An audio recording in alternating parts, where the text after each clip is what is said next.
Creating an event.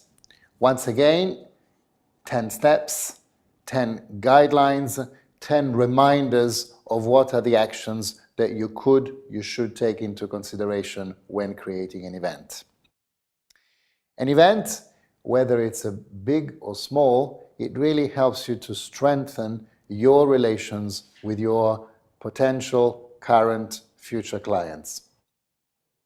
First thing, you should really try to operate as much as you can your professional network. The people you know, the people that you have met in your professional career, the most recent one, and really concentrate on them.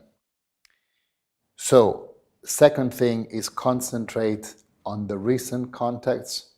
Why? Because they are probably the most active ones, they are the ones that remember you best, and they're the ones that probably could help you to develop future projects or maybe introduce you to someone else. Put together an event which actually highlights your professionalism. What are you good at? What are you best at? What are your key services and how do you want to market them for the future clients? Accreditation system, very important. When you put together your event, you have to have a way of recollecting the data, the information about the people that participate to the event, and therefore there has to be some sort of receptionist, some sort of person at the entrance that collects the business cards or any other form of information in terms of telephone numbers, email addresses, so that you can actually put together a mailing list which will be very helpful for you in the future. How do you plan an event? You should plan it with attractive elements. What are the attractive elements? It's the content, first of all.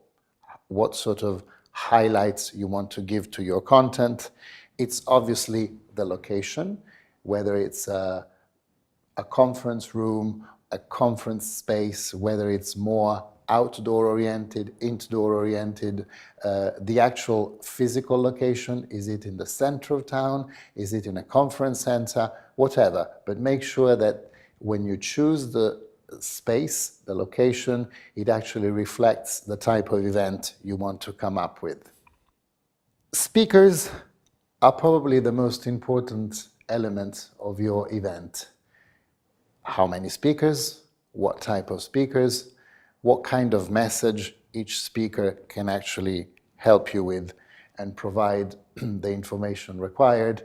Remember, generally speaking, it's always important to ask external speakers and not just people from your own company, so that you actually have an awareness that other people around you are interested in your business and know what your business is about.